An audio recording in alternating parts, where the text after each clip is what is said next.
오늘 본문은 우리 신앙이 얼마나 이 고통스러운 현실 속에서도 실망하지 않고 낙관적이고 초월적인 생사관을 가질 수 있는가를 우리에게 여실히 보여주고 있는 내용입니다. 오늘 그러한 한 사람이 바로 사도 바울을 통해서 우리에게 보여주고 있는 것인데요. 그는 비록 감옥에 투옥되어 있고 말할 수 없는 고난 가운데 있었지만은 그의 신앙은 결코 현실에 주저앉거나 무릎 꿇지 않고 꿋꿋하게 믿음 위에 서 있는 것을 우리가 보게 됩니다. 그로 하여금 이런 믿음에 서도록 하시는 분은 역시 하나님이십니다. 하나님으로부터 그가 받은 은혜가 너무나도 크고 놀라웠기 때문에 그는 오직 하나님만을 의지하고 서 있는 것만으로도 기쁨이 충만했던 것이죠. 그래서 그의 현실과 그의 현재의 상황이 어떻든지 간에 하나님이 자신의 왕이 되시고 하나님이 자신 안에서 역사하시는 이 역사를 따라 기쁨이 충만했던 것입니다. 그러므로 온전한 신앙은 현재에 머무르거나 중단됨이 없이 앞으로 나아가고 미래를 향해서 도전하는 것이 바로 신앙인 것입니다. 이런 신앙의 삶이 바로 목적으로서의 예수, 수단으로서의 삶이라고 하는 우리의 고백이죠. 여러분 자주 들었던 목적으로서의 예수, 수단으로서의 우리의 삶이라고 하는 것이 오늘 우리 설교의 제목이 되는 것입니다. 여러분 이러한 고백은 우리의 삶의 방향이고 표대로 삼는 우리의 외침이 아닙니까? 그런데 오늘 우리와 함께 이 바울도 이 목적과 수단을 위해서 학수고대야 하는 한 사람으로 등장하고 있습니다. 오늘 사도 바울도 자신은 삶의 목적이 있다 이 말입니다. 이 바울의 삶의 목적이 있다고 하는 분명한 외침을 하고 있고 그 목적을 위해서 지금 삶을 내가 살고 있다 하는 그러한 외침입니다. 바울은 그가 갖고 있는 목적과 수단을 가리켜서 간절한 기대와 소망이라고 오늘 20절에 표현했는데 그만큼 그의 삶은 분명한 목적을 가지고 삶을 살고 있다는 것입니다. 사도 바울이 말하는 이 간절한 기대라고 하는 말은 목을 쭉 빼가지고 이렇게 바라보는 그런 단어인데요. 우리나라 말로는 학수고대라는 말이 있죠. 이렇게 무엇인가 사도 바울은 그 기대를 가지고 자신의 소망의 삶을 이 목적과 표대를 향해서 지금 바라보고 있다는 것입니다. 소망이라는 말은 바라는 것으로 영원한 미래에 대한 그리스도인의 희망을 나타내는 것인데 이 사도 바울은 장래에 나타나는 하나님의 영광을 내다보는 가운데 현재의 삶 속에서 자신의 목적적인 삶을 살고 있다 하는 그러한 소망입니다. 그는 복음 때문에 감옥에 갇혀 있으면서도 자신의 목적 성취를 위하여 이렇게 학이 목을 길게 빼고 내밀고 기다리는 것 같이 학수고대하면서 애타게 소망하고 있는 그 삶을 지금 살고 있는 것입니다. 그가 비록 감옥에 있었지만은, 그가 비록 고난과 또 아픔 가운데 있었지만은, 그가 그렇게 바라고 소망하던 학수고대의 삶이 무엇입니까? 그것이 바로 목적으로서의 예수였다는 겁니다. 바울은 그 삶의 목적을 예수로 삼았다는 말인데 오늘 20절에 보니까 아무 일에든지 부끄러워하지 아니하고 지금도 전과 같이 온전히 담대하여 살든지 죽든지 내 몸에서 그리스도가 존귀하게 되게 하려 하나니 그랬습니다. 오늘 사도 바울이 감옥에 갇혀 있는데 나는 전혀 부끄러움이 없다 이 말입니다. 여러분이 혹시 뭐 잘못해가지고 감옥에 갔다고 했는데 난 그래 부끄러움 이런 말이 아닙니다. 사도 바울은 복음 전하다가 감옥에 간 거예요. 전도하다가 붙잡힌 거예요. 그래서 사도 바울은 지금 감옥에 있는데 나는 이 복음 전하다가 감옥에 갇힌 일은 전혀 부끄러움이 없다. 그러면서 오늘 내가 담대한 것은 이 감옥에 갇혀 있으면서 어떤 판결을 받든지 그것이 사는 판결을 받든지 죽는 판결을 받든지 나는 전혀 관계없다는 그런 말을 하고 있는 것입니다. 그래서 오늘 살든지 죽든지 간에 내 몸에서 그리스도만이 존귀하게 되기를 원한다 그랬습니다. 이 존귀하게 하다는 말은 높여지는 것입니다. 또 위대하게 되는 것입니다. 크게 하는 것입니다. 자기를 통해서 하나님이 크게 되기를 바란다. 자기를 통해서 하나님이 높게 되기를 바란다. 자기를 통해서 하나님이 위대하게 되기를 바란다. 그래서 살아도 그리스도요 죽어도 그리스도뿐이라고 하는 말을 지금 하고 있는 것입니다. 여러분 이 말은 바울이 어떤 생각이나 상상으로 하는 말이 아닙니다. 나는 앞으로 어떤 일이 벌어지든지 그렇게 살 것이다 하는 미래에 대한 것을 말하는 것이 아닙니다. 지금 우리는 평화시대를 살고 있지 않습니까? 여러분이 지금 감옥에 간 사람 아무도 없어요. 뭐 저 어디 선교 가가지고 붙잡혀가지고 총을 대고 너 예수 믿으면 죽고 안 믿어 하면 살려준다. 옛날에 우리 뭐 6.25 때 그런 일이 있었다고 하지 않습니까? 여러분, 이런 위험 지역에 있는 것이 절대로 아니죠. 지금 우리가 얼마나 평화로운 시대를 살고 있습니까? 그런 건 나는 앞으로 이 전쟁이 나고 또 고난이 찾아올 때 누가 나에게 대해서 예수를 믿으면 너 죽는다고 말할 때 나는 절대로 굴하지 않고 나는 예수 믿다고 고백하겠다고 하는 그런 미래적 소망을 담은 것이 아니라 이 바울은 지금 현실이에요. 현실입니다. 감옥에 갇혀 있습니다. 고난 중에 있습니다. 지금 재판을 받고 있습니다. 곧 재판의 판결이 나올 그런 상황에 있는 겁니다. 그 재판의 결과 자신이 석방의 판결을 받아가지고 살아나면 나는 살았다는 이유 때문에 그 전에 전했던 예수 그리스도를 계속 전할 것이다. 가감없이 예수 그리스도를 전할 것이고, 설사 석방이 되지 못하고 죽는 판결이 난다고 하면 죽음으로써 내가 하나님께 나아가서 순교의 제물이 되어서 주님께 가겠다고 하는 그런 고백입니다. 그러니까 오늘 사도 바울의 이런 마음이 어떤 마음입니까? 지금 감옥에 갇혀 있는데 뭐 사는 판결을 받든지 죽는 판결을 받는 것은 전혀 나에게 관계없다 이 말입니다. 나에게 영향이 없다 이 말입니다. 아무 관계가 없이 그 자체로 오직 나를 통하여 그리스도만이 존귀하게 되기를 바란다 하는 소망을 가지고 있는 것입니다. 이것이 오늘 바울의 이 생사관이에요. 이것이 오늘 바울의 그 모든 삶의 목적을 가지고 살아가는 그런 고백이 되는 것입니다. 여러분, 그런데 우리는 어떻습니까? 뭔가 이렇게 결정이 되어질 때 좀 이렇게 나에게 좋은 결정이 되어지고 나에게 유익한 결정이 되어지고 나에게 아주 그 좋은 유익한 결정이 내려지면 좋아하고, 또 그렇지 않으면 우리가 얼마나 우리가 마음에 고통이 있습니까? 사도 바울은 전혀 관계없다는 거예요. 내가 죽는 판결을 받아도 사는 판결을 받아도 뭐 관계없다 이 말입니다. 하나님이 살려주시면 살려주시는 대로 복음을 전할 것이고, 또 하나님이 나에게 죽는 판결을 내려서 내가 형장의 이슬로 사라진다 할지라도 그 죽음을 통하여 나는 그리스도의 존귀함을 나타내는 사람이 될 것이다. 할렐루야. 참 멋지지 않습니까? 여러분, 우리가 이 땅을 살아갈 동안에 우리의 어떤 이 자기 욕심이라고 하는 것은 자기 위주로 어떤 일이 벌어지는 것을 좋아합니다. 내 위주로 무슨 일이 되어지는 것을 좋아합니다. 내 생각대로 되어지는 걸 좋아합니다. 그러나 그것은 굉장히 함정이 있는 거예요. 그 생각대로 안 되면 이제 마음이 상한다 이 말이죠.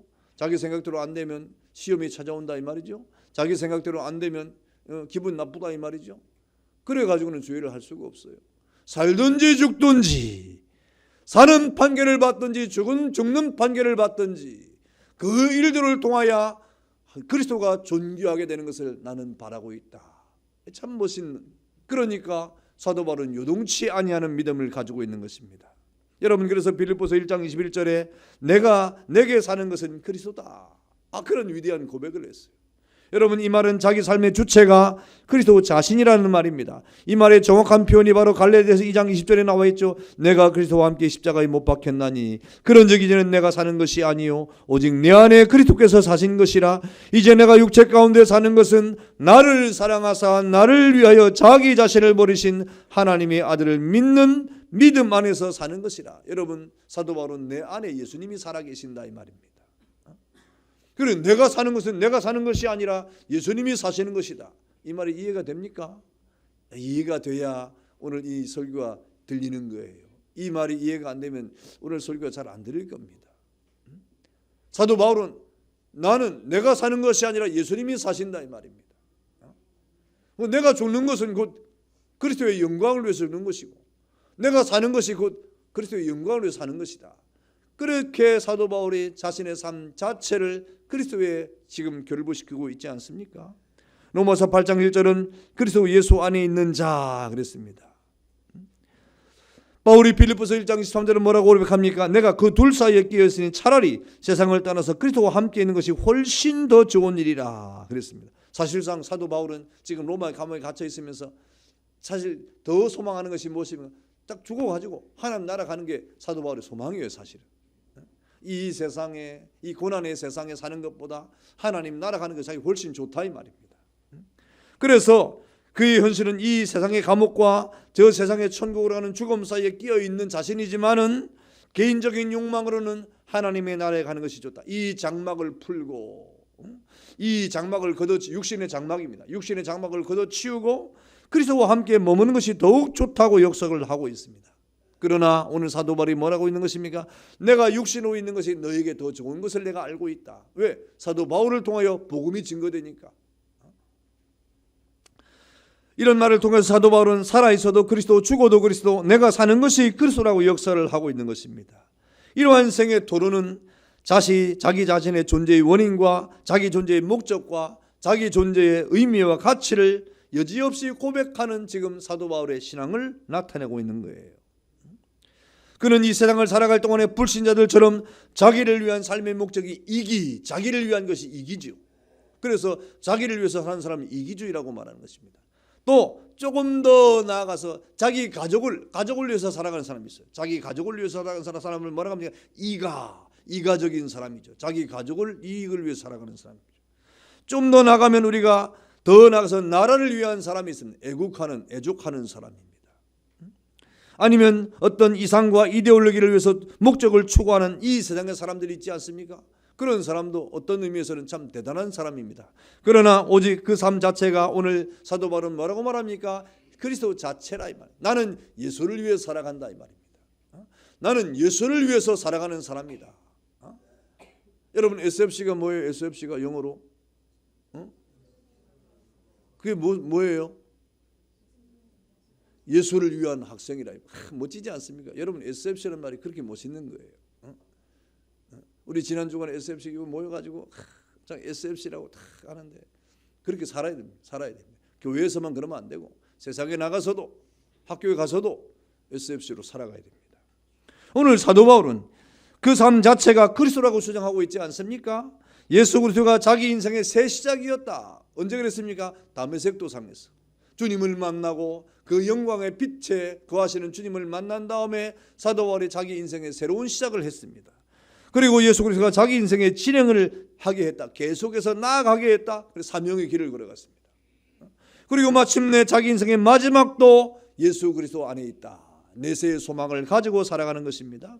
그래서 예수야말로 자기 인생의 동기였고 목적이었고 가치였고 의미였고 생각이었고 이상이었고 전부였다 이 말입니다. 그래서 내 안에 사는 분이 예수님이시다. 나도 예수 안에 살고 있다. 내가 사는 것은 내가 사는 것이 아니고 예수님이 사는 것이다 라고 하는 그런 고백을 하게 된 것입니다. 여러분 그렇다고 하면 중요한 문제는 무엇입니까? 사람이 사람된 목적을 누가 정하는가 하는 거예요. 그렇지. 목적적인 삶을 살아가야 되는데 그러면 그 목적을 누가 정하는 것이냐? 여러분 그 목적을 우리가 정할까요? 하나님이 정할까요? 하나님이 정하는 거예요. 우리의 삶의 목적을 내가 정하는 게 아닙니다. 우리가 살아가는 삶의 목적을 우리 사람이 정하는 것은 결코 있을 수가 없어요. 하나님이 정하시는 거예요. 왜 그렇습니까? 하나님이 우리 모든 만물을 창조하셨고 우리 모든 인생을 다 지으셨기 때문이에요. 이것도 이해가 안 되죠. 왜 그러면 그것이 왜 하나님의 목적을 정해? 우리가 뻔히 살아있고 우리가 생각도 할 수 있고 우리가 걸어다니고 눈을 뻔히 뜨고 있고 우리가 다 생각도 할 수 있는데 왜 우리의 삶의 목적이 하나님이 정해야 됩니까? 우리 자신이 정하면 더 좋지? 이런 생각하지 않습니까? 여러분 간단해요. 하나님은 여러분 모든 만물을 창조하신 분인데 마치 토기장이가 토기를 만들 때 그 주권이 토기장에게 있는 것처럼 여러분 하나님이 이 세상의 모든 만물을 만드실 때 토기장의 권세를 가지고 만드셨다고 성경은 말하지 않습니까? 그런데 토기장이가 그릇을 만들어요. 오늘 이 컵을 만들어요. 컵. 이 무슨 컵입니까? 이 무슨 컵이에요? 이게 물컵이에요. 물컵. 이 처음 만든 물을 담으라고 컵을 만든 거예요. 여러분 집에 가면 여러분의 무슨 꿀단지가 있습니까? 없습니까? 요즘엔 꿀단지가 없나요? 집집마다 꿀단지를 만들면 꿀을 담으라고 단지를 만든 거예요. 그 모든 그릇을 만들 때 그릇에 합당한 목적적인 그 목적을 그 만드는 사람이 정해주는 것처럼 하나님이 이 세상의 모든 만물을 창조하실 때 그 목적을 하나님이 정해주심을 믿기를 축원합니다. 그래서 목적 있는 인생을 살아간다고 하는 말은 목적을 우리가 정하는 것이 아니라 목적을 우리가 만드는 것이 아니라 사실상은 하나님이 내게 주신 목적을 깨닫는 데 있습니다. 하나님이 내게 어떤 목적을 주셨느냐, 삶의 목적을 주셨느냐, 깨달음에 있어요. 깨닫는 데 있어요. 목적으로서의 예수라고 하는 이 위대한 사실을 깨달을 때 제대로 된 우리의 삶을 살아갈 수 있다 이 말입니다. 목적으로서의 예수에 대한 분명한 우리의 삶을 깨닫지 못하면 헤매는 겁니다. 내가 무슨 단지인지 모르는 거예요. 내가 물을 담는 그런 그릇인지, 내가 꿀을 담는 그릇인지, 내가 무슨 김치를 담는 그릇인지, 도대체 우리의 삶의 목적을 깨닫지 못하면 삶을 제대로 살지 못하는 거예요. 헤매는 겁니다. 그러나 하나님이 내게 주신 것이 무엇인가, 하나님이 내게 삶의 목적을 어떻게 주셨는가를 깨닫는 사람은 제대로 된 삶의 방향을 정하고 목적적인 삶을 살아갈 수 있게 되는 것입니다. 그래서 나의 나된 존재와 의미를 알고 하나님께서 자신을 향한 뜻이 무엇인지를 깨닫는 사람이 바로 지혜로운 사람이 되는 거예요. 이 세상에 존재하는 모든 피조물 치고 그 고유한 존재 목적과 의미와 그 내용이 없는 것이 하나도 없습니다. 뜻없이 굴러다니는 돌이 하나가 없어요.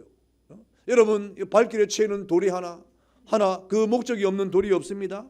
바람결에 날아다니는 낙엽 하나, 공중에서 떨어지는 참새 한 마리까지 제각기 그 존재와 기능과 목적이 다 정해져 있는 것입니다. 왜? 하나님이 만드신 것이기 때문에 그렇습니다. 하물며 우리 사람이겠습니까? 하물며 우리 사람 영감의 기록은 우리에게 알려주기를 하늘이 하나님의 영광을 선포하고 궁창이 그 손으로 하신 일을 나타내는도다 그랬습니다. 오늘 교동문에 우리가 또 그것을 읽었어요. 여러분, 존재하는 모든 피조세계의 목적 중에 하나는 하나님 자신의 영원하신 존재와 능력을 알려주는 일이라 이 말입니다. 이 세상의 모든 것들이 하나님의 영광을 위해서 창조됐다 이 말. 우리 자신도 마찬가지입니다. 우리 사람도 하나님의 영광을 위해서 창조된 거예요. 여러분, 우리 하나님의 형상대로 지음받은 인생이야말로 영원히 하나님을 영화롭게 하고 그를 영원히 즐거워함에 우리의 목적이 있는 것입니다. 그래서 하나님께 영광을 돌리는 이 영화롭게 하는 이 영광을 돌림에 우리의 목적이 있는 거예요. 그 목적을 깨달을 때 내가 어떻게 살아갈 것인가에 분명한 방향을 정하게 되고 목적이 설정이 되는 것입니다. 여러분, 영광이란 말은 히브리 말로 카보드란 말인데 이것은 명예란 말입니다. 중량이란 가치가 있다 이 말입니다. 다시 말하면 헬라어로는 독사인데 이 하나님의 그 가치와 명예가 우리 안에 있다 이 말입니다. 하나님이 우리에게 그 영광을 주었어요. 우리로 하여금 하나님의 가치를 드러내도록, 하나님의 명예를 드러내도록 우리에게 그 영광을 주었다 이 말입니다. 그게 하나님의 형상이란 말입니다. 그런데 우리가 하나님의 형상을 잃어버렸습니다. 상실했습니다. 그 하나님의 영광을 상실하도록 우리의 모든 영광을 빼앗아간 것이 무엇입니까? 죄라고 하는 겁니다.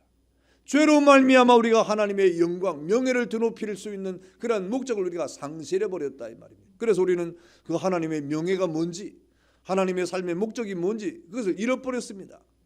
그것을 되찾아야 된다 이 말입니다. 그래야 목적으로서 예수의 삶을 살아갈 수가 있는 것입니다.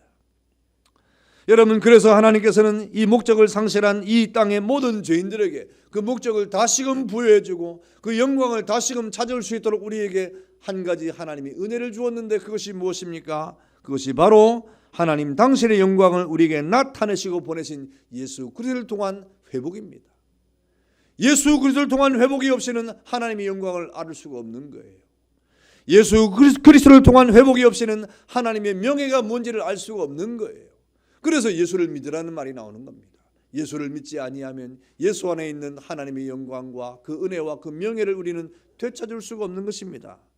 그래서 하나님은 예수 그리스도를 통해서 우리로 하여금 자신의 영광을 회복하도록 하신 것이 아닙니까?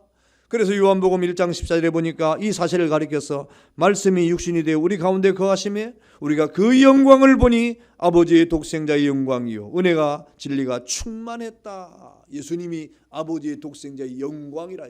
그래서 예수님이 뭐라고 말씀하십니까? 나를 본 자는 곧 내 아버지 하나님을 본 자니라.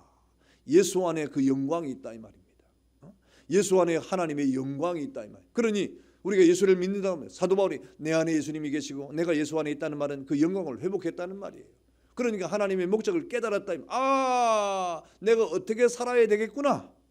내가 이 땅을 살아갈 동안에 어떤 자세로 살아가야 되겠구나.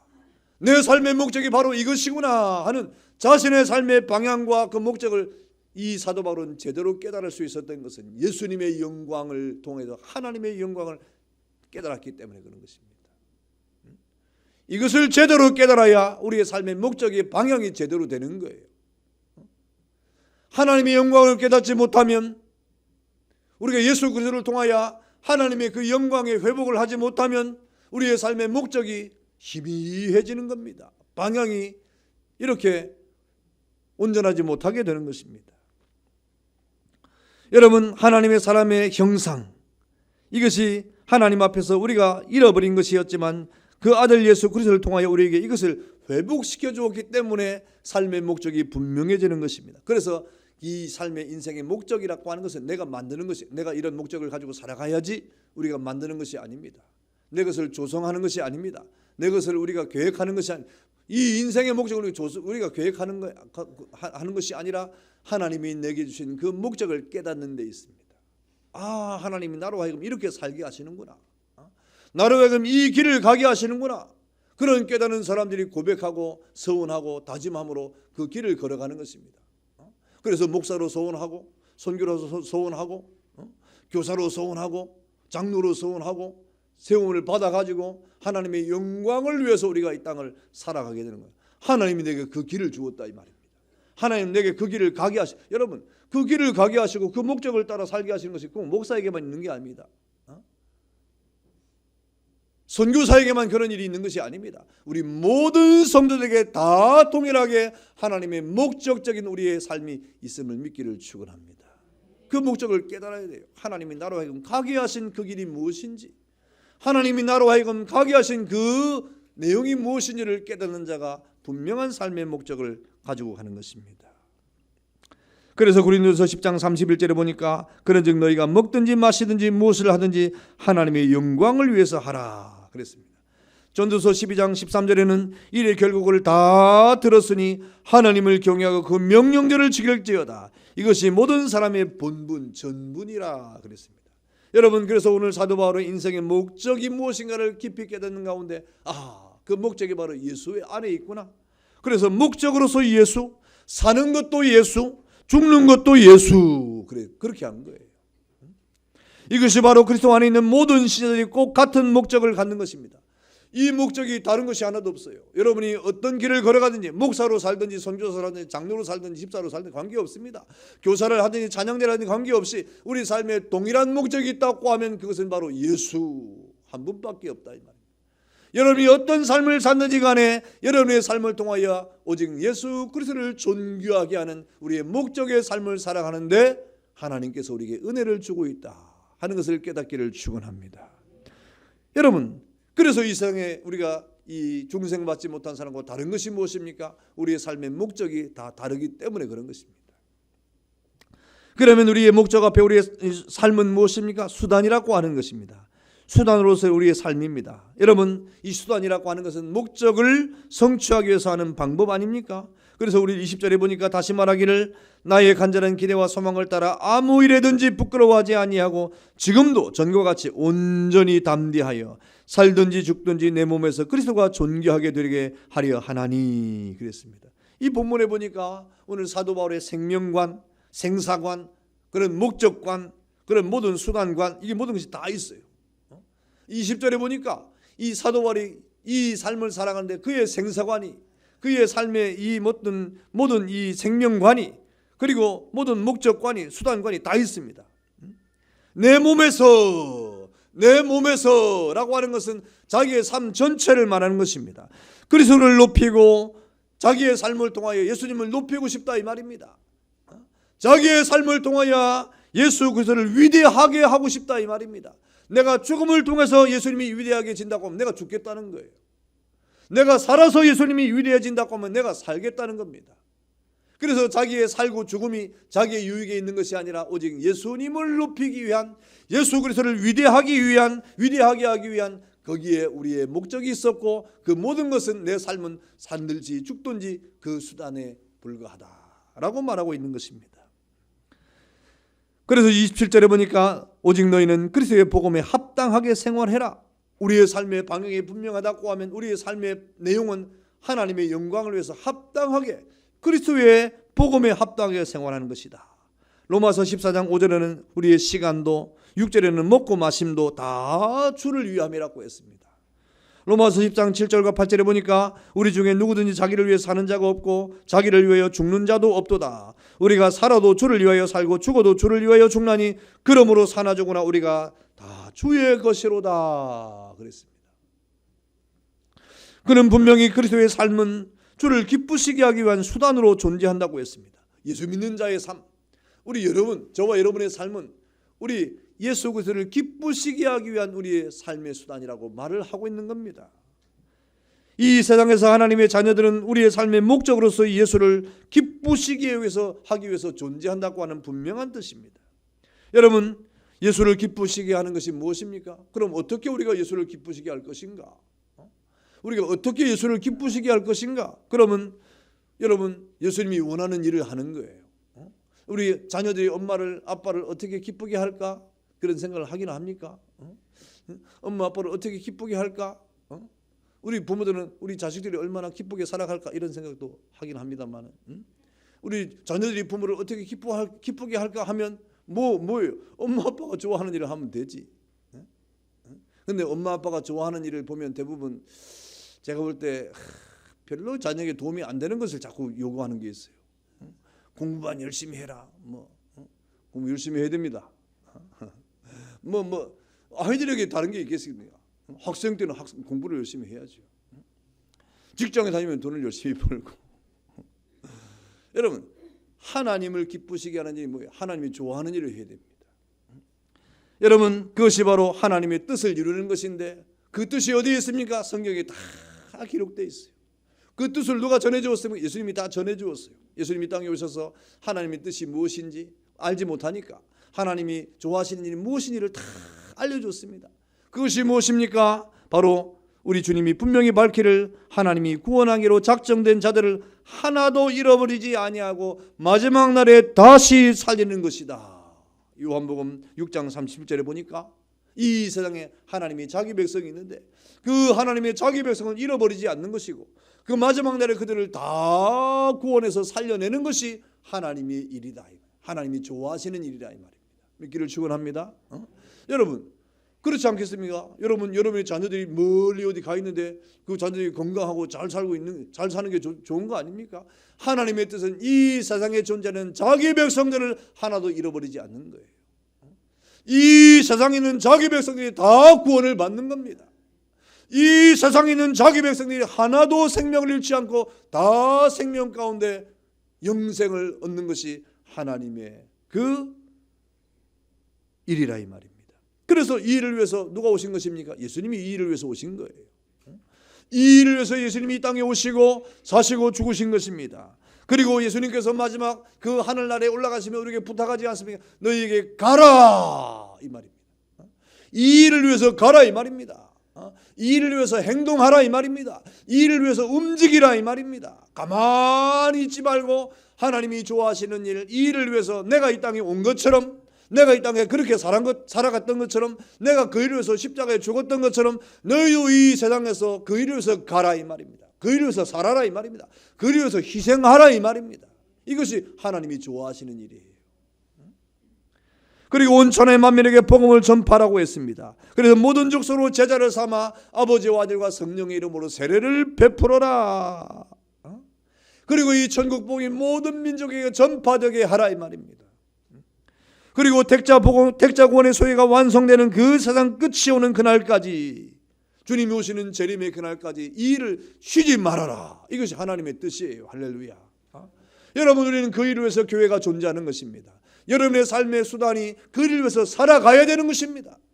여러분은 이 삶의 목적이 예수라고 하면 여러분의 삶의 수단도 이 일을 위해서 살아가야 된다는 것이죠.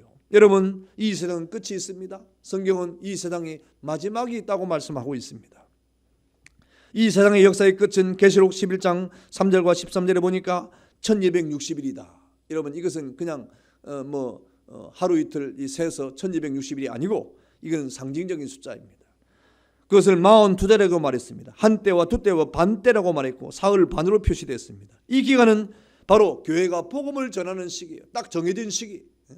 이 땅에 주님이 오시고 마지막 주님이 재림하실 이 기간까지의 이 모든 날들은 바로 교회가 복음을 전해서 하나님이 원하시는 그 일을 통하여 이 땅에 구원받기로 작정된 자들에게 복음을 증가하는 선교적 삶을 살아가는 우리의 삶의 수단이 바로 여기에 있다 이 말입니다. 여러분, 그러므로 그리스도인의 삶 전체는 자기가 받은 각자의 달란트를 따라서 복음의 제사장으로, 왕같은 제사장으로, 거룩한 나라로, 그의 소유된 백성으로 이 땅을 살아가며 있는 것입니다.